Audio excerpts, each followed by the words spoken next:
गणधर देव जिसकी रचना करते हैं मौखिक, जो ग्रंथ महान समुद्र स्वरूप है। अरहंत भास यत्थम गणधर देवहिम गंथ्यम सम्मम पणमामि भट्ट जुत्तो सुदनान महो वहिम शीर्षा। अरहंत के द्वारा कहित और गणधर देव के द्वारा ग्रथित और परंपरा से चला आया जो आर्ष जो ये द्वादशांग है, महासमुद्र है।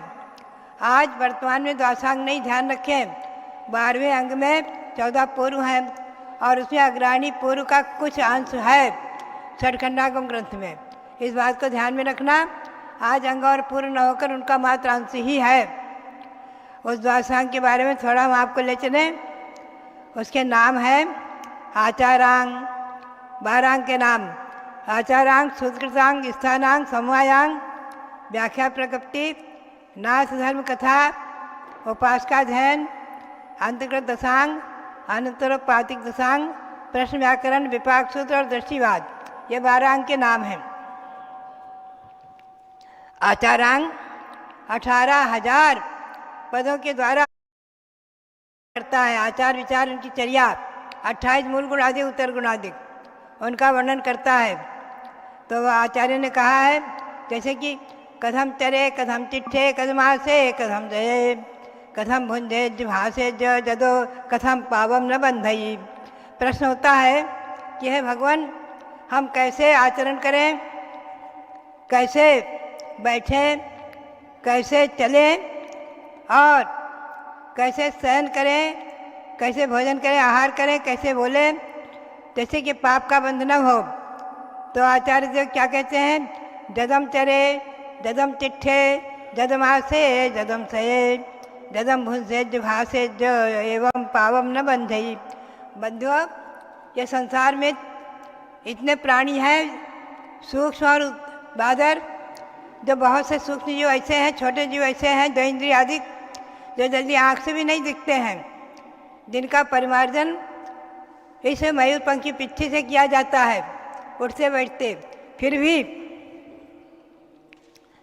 आचार्य कहते हैं कि यत्न पूर्वक चलो, सावधानी पूर्वक आगम के आलोक से खड़े रहो और सावधानी पूर्वक ही बैठो, सावधानी पूर्वक ही शयन करो, सावधानी पूर्वक ही भोजन करो, आहार करो और सावधानी पूर्वक ही भाषा करो, आगम के अनुकूल अनविची भाषा।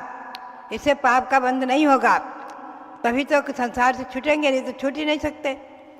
संसार में रहते हुए ही संसार से छूटते हैं। तो इस प्रकार से इन मुनियों का जिसमें उत्तर गुण मूल गुणादिकों का वर्णन है वो आचारांग कहलाता है। उसमें पद 18,000 माने गए हैं, जो बड़े बड़े पद हैं। तो भव्यात्माओं, इन पदों के द्वारा वर्तमान में आचारांग आदि का नहीं, उसके अंश मूलाचार आदि हैं, ध्यान रखें। सूत्रकृतांग इस अंग में 36,000 पद हैं और ये अंग ज्ञान विनय, प्रज्ञापना, कल्पाकल्प्य, छेदोपस्थापना और व्यवहार धर्म क्रिया आदि का निरूपण करता है। यह स्वसमय और परसमय का भी निरूपण करता है। स्वसमय यानी जैन मत और अपनी आत्मा का स्वरूप, और परसमय यानी अन्य सिद्धांत और शरीर से भिन्न पौद्गलिक शरीर आदि, आत्मा से भिन्न शरीर आदि का चिंतन, यह सब इस सूत्रकृतांग अंग में आता है। स्थानांग तीसरा अंग, यह अंग 42,000 पदों द्वारा उत्तरोत्तर एक अधिक स्थानों का वर्णन करता है। जैसे जीव द्रव्य निरंतर चैतन्य रूप धर्म से उत्पन्न है और एक है, ज्ञान और दर्शन के भेद से 2 प्रकार का है। ज्ञान और दर्शन उसके उपयोग हैं। कर्म फल चेतना, कर्म चेतना, ज्ञान चेतना आदि से 3 रूप है आदि। ऐसे भिन्न भिन्न प्रकार से ये स्थानांग वर्णन करता है। चारों गतियों में परिवहन की अपेक्षा इसके 4 भेद हैं। औदैहिक, औपसमिक, छायिक, छायोपसमिक और पारणामिक 5 गुण है इसके। इन 5 प्रधान भावों की अपेक्षा 5 रूप है और हस्तिनाद 6 प्रकार का भी है। 6 संक्रमण आदि 6 प्रकार का है। अस्थिनास्ति दायिक सप्तभंगी से 7 प्रकार का है। जीव जीव आश्रय बन समन निद्रा मोक्ष आदि 7 प्रकार का है, और 8 प्रकार का भी है कर्मों की अपेक्षा, और 9 प्रकार का भी है आदि। अनेक प्रकार से जो वर्णन है वो सब इस स्थानांग में आते हैं। समवायांग अंग,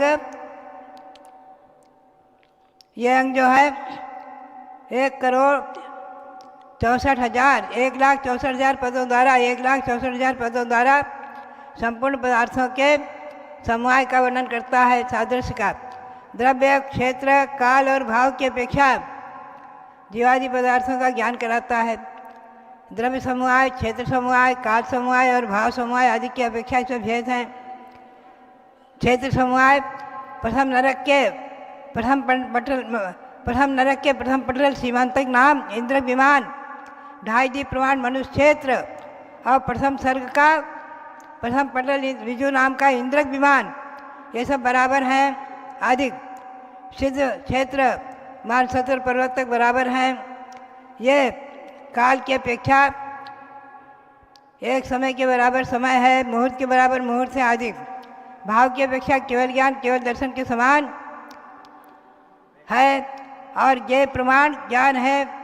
ज्ञान ज्ञेय को जानने वाला है। संपूर्ण ज्ञेय जितने पदार्थ हैं 3 लोक में, केवली भगवान अपने ज्ञान के द्वारा सब जान लेते हैं, इसलिए ज्ञेय उनके बराबर है।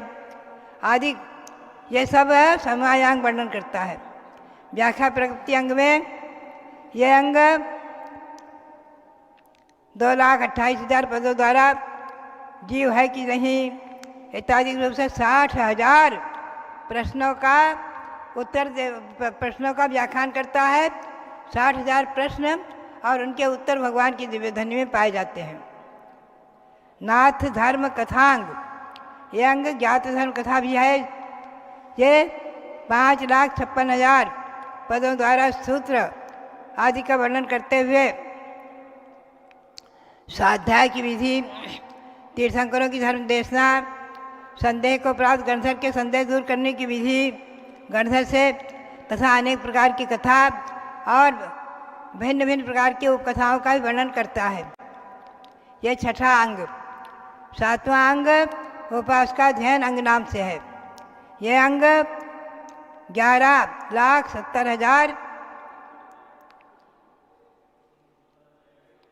11,70,000 पदों द्वारा दार्शनिक, प्रतीक, सामायिक, प्रदोपवास, सचित व्रत, रात्रि भुक्ति व्रत, ब्रह्मचारी, आरंभ व्रत, परिग्रह व्रत, अनुमति व्रत और उद्देश्य व्रत, ये जो 11 प्रकार की प्रतिमाएं मानी गई हैं, 11 प्रकार के जो भेद हैं श्रावकों में, उत्कृष्ट श्रावक 11वीं प्रतिमा के धारी हैं, क्षुल्लक और ऐलक, उनके सबके श्रावकों के लक्षण, उनके प्रधान की विधि आदि का, उनके आचरण का वर्णन करता है।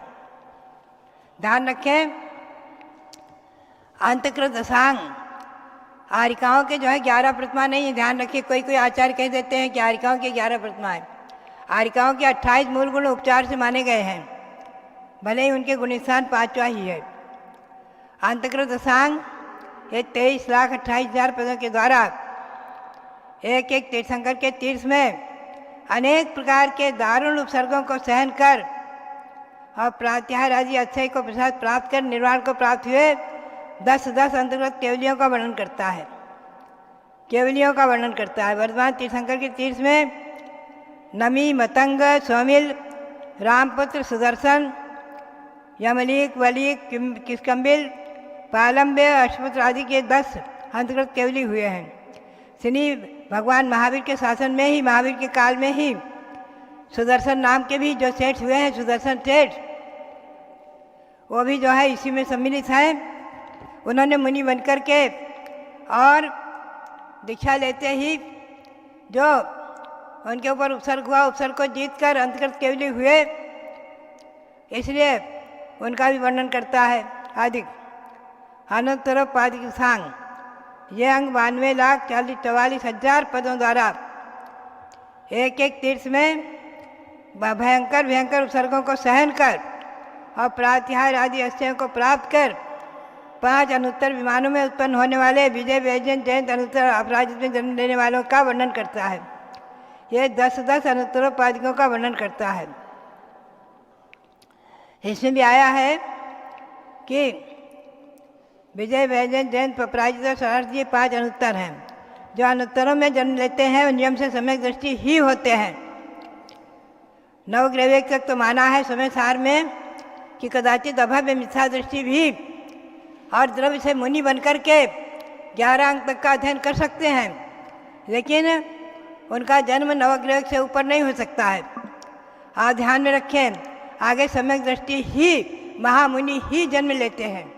ये सब बातें मैंने 9 तक बताई आपको, आगे कल चलेंगे तो ये सब वर्णन जो है ये आगम के परिप्रेक्ष्य में जो वर्णन है उसको जो है इस प्रकार द्वादशांग वाणी, कुल मिलाकर कहने का अभिप्राय यही है कि द्वादशांग वाणी आज अपने यहाँ न होकर भी उसका अंश अग्राणी पूर्व का अंश सटकटना का आदि ग्रंथ है, और जितने भी ग्रंथ हैं